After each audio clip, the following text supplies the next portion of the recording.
नमस्कार मंडळी, मी शिवशाहीर डॉक्टर पुरुषोत्तम उर्फ राजेंद्र कृष्णाजी राऊत, अग्गळ पग्गळ कोल्हापुरी. राजर्षी शाहूंच्या शतकोत्तर सुवर्ण महोत्सवी वर्षात या आजच्या शाहू जन्म दिनाच्या हार्दिक हार्दिक शुभेच्छा. मित्रो, खरंच एक वेळी विचार करतोय की 48 वयाच्या पुण्यापुऱ्या या आयुष्यात किती पद्धतीनं जीवनाकडे या माणसानं पाहिले. खरं तर पुण्यात पहिल्यांदा महात्मा फुलेंनी अक्षर साक्षरतेची काय घेतली मोहीम हातात घेतली.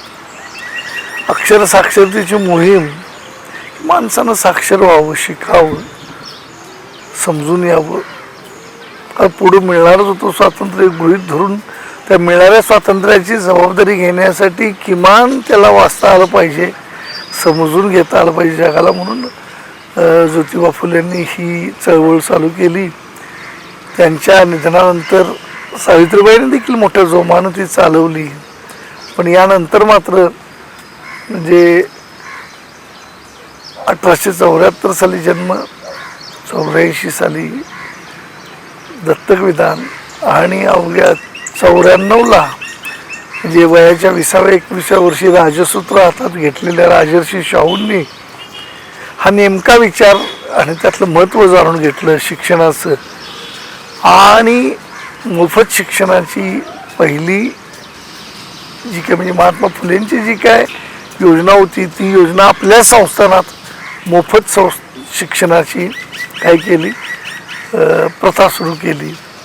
आणि फार वेगळ्या पद्धतीनं 1-2 वर्ष झाल्यानंतर राजर्षींच्या लक्षात आलं की माणूस अक्षर तर वाचेलच, प्रश्नच नाही, पण त्याच्याबरोबर त्याला चित्र कळालं पाहिजे, चित्र वाचता यायला पाहिजे, शिल्प वाचता यायला पाहिजे, त्याच्याबरोबर त्याला तमाशा देखील बघता आला पाहिजे, त्यातले महत्त्व घेता आलं पाहिजे, त्याच्याबरोबर शास्त्रीय गायन देखील घेता आलं पाहिजे. म्हणजे अनेक गोष्टी, कुस्ती असू दे, बकऱ्याच्या टकरा असू देत, रेड्यांच्या टकरा असू देत, म्हणजे त्याच्यानंतर कॉफीचे मळे असू देत, हत्तींची पैदास असू दे, म्हणजे इतक्या पद्धतीनं या माणसानं आपल्या संस्थानात अनेक गोष्टी राबवलेल्या आहेत. किंबहुना होमिओपॅथीसारखी गोष्ट देखील प्लेगच्या साथीनंतर पहिल्यांदा महाराजांनी आपल्या इथं आणलेले आहे. तर अशा या राजर्षी शाहूंची आज जन्मशताब्दी आहे, त्याच्या पहिल्यांदा हार्दिक हार्दिक शुभेच्छा देतो. आणि किती पद्धतीनं एखादा माणूस आपल्या प्रजेकडं, आपल्या संस्थानाकडं, किंबहुना आपल्या देशाकडं बघतोय याचं एक उत्तम उदाहरण जर का असेल व्हेरियसली. कायदे कानून देखील त्यात आले, कायद्यांच्याकडे देखील वेगळ्या पद्धतीनं बघितलेलं आहे. शिक्षणासारख्या गोष्टी ते एक दिवसा जर का आपला पाळल्या गैरहजर राहतोय तर तो काळवता 5-7-8 रुपयात अवघा संसार मस्तपैकी सुखात चालायचा. आणि त्या 6-7 रुपयाच्या सुखात चालणाऱ्या सुखात म्हणजे मजेत म्हणतोय, मजेत, चैनीत, तर असल्यास त्या 6-7 रुपयाच्या काळात हा माणूस जर का पाल्य किंवा विद्यार्थी शाळेत गैरहजर असला तर त्याला 1 रुपया दंड करत असेल. या आजकाल ज्याच्या घरात 30,000 पगार होतोय त्याला एक दिवस जर का आपला मुलगा शाळेत नाही गेला तर त्याला 5,000 रुपये दंड ठेवायचा. अशी जर का योजना काढली तर किती ती म्हणजे कडक असेल आणि त्यात किती आग्रही भूमिका असेल की विद्यार्थ्यांनी शिकावं.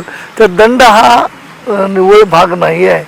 तर अशा या राजाची आज म्हणजे शतकोत्तर सुवर्ण महोत्सवी जन्मशताब्दी म्हणा किंवा 150वी जन्मोत्सव आहे, त्या दिवसाच्या हार्दिक हार्दिक शुभेच्छा देतोय.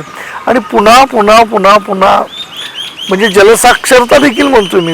ही सगळं आहे ना, प्रत्येक गोष्टीत आपल्या रयतेतल्या एका नागरिकानं साक्षर व्हावं, समाजातल्या एका घटकानं प्रत्येक साक्षर व्हावं. म्हणजे काय करावं, तर जलसाक्षरता पण आली, त्यात व्यापार साक्षरता आली, त्यात क्रीडा साक्षरता आली, त्यात कला साक्षरता आली. जे किती पद्धतीनं नुसतं अक्षर साक्षर न बनता अनेक पद्धतीनं जी साक्षरता आणली त्याला बहुविध साक्षरता म्हटलं तर ते चुकीचं ठरणार नाही. तर अशा या बहुविध साक्षरता आपल्या संस्थानामध्ये प्रदान करणाऱ्या, आपल्या रयतेवर प्रचंड प्रेम करणाऱ्या अशा राजानं एक वेगळा इतिहास म्हणजे मी म्हणतो घडवून ठेवला आहे. त्या इतिहासाची नानाविध पद्धतीनं आपण काय करूया की चाचपणी करूया, समजून घेऊया आणि इन्स्टॉलेशन करूया. ते विचार नेमके आपल्या आयुष्यात जर का इन्स्टॉल नाही झाले, जर का पचले नाहीत, रुचले नाहीत, तर मग इतक्या द्रष्ट्या नजरेनं या कोल्हापूरकडे बघणाऱ्या राजाची रयत म्हणून किंबहुना त्याचे पुढच्या काळातील आपण एक वारसदार म्हणून नुसते वारसदार ठरू, त्याचे विचाराचे वैभवी वारसदार ठरणार नाही असं एक मला वाटतंय. आज शाहू जयंतीच्या निमित्तानं एवढा तुमच्याशी संवाद साधा वाटला एवढंच करतो. पुन्हा एकदा मी राजर्षी शाहू महाराजांच्या या आजच्या जन्मदिनाच्या हार्दिक हार्दिक हार्दिक शुभेच्छा देतो. तर कृपया ही जर का आपल्याला व्हिडिओ आवडले असेल तर आजच्या या शतकोत्तर म्हणजे 150व्या राजर्षींच्या जन्मदिनानिमित्त राजर्षींचा एक थोडक्यात संक्षिप्त करून दिलेली ओळख जास्तीत जास्त लोकांच्यापर्यंत पाठवा, जास्तीत जास्त मित्रांच्यात शेअर करा, प्रत्येक ग्रुपवर पाठवा अशी मी आपणास विनंती करतो आणि आपली रजा घेतो. जय हिंद, जय महाराष्ट्र, जय शाहू. कोल्हापूरचा शाहीर आला, शाहीर ताटात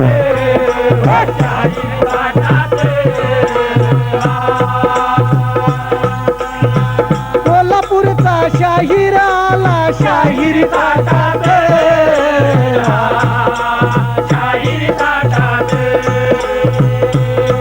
आणि शाहू राजाचा गातो पोवाडा शाहू उत्सवात.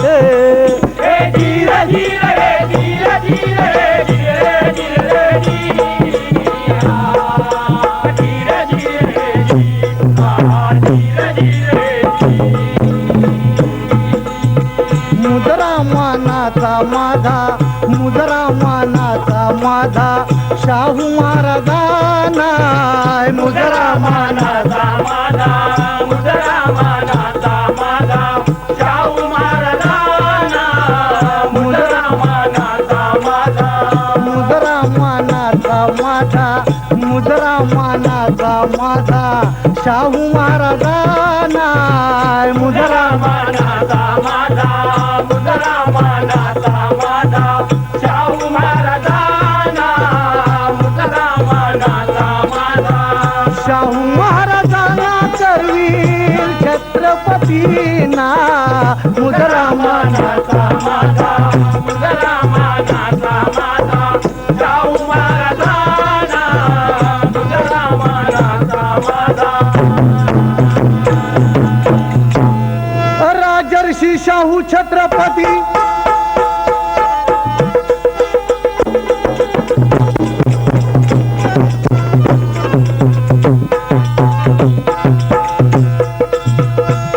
राजर्षी शाहू छत्रपती करवीराधिपती श्रेष्ठ नृपती, श्रेष्ठ नृपती. समाजवादाचा करून प्रचार, दीनदुबळ्यांचा केला उद्धार. राजा नवे शेतकरी मी म्हणणार, सुदाम्याचे पोहे आवडीने फार, जसा श्रीकृष्ण हसत खाणार.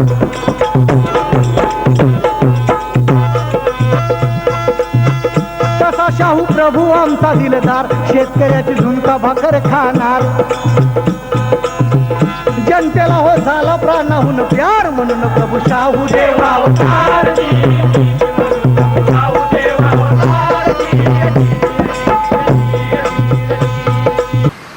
राजर्षींचा एक थोडक्यात संक्षिप्त करून दिलेली ओळख जास्तीत जास्त लोकांच्यापर्यंत पाठवा, जास्तीत जास्त मित्रांच्यात शेअर करा, प्रत्येक ग्रुपवर पाठवा अशी मी आपणास विनंती करतो आणि आपली रजा घेतो.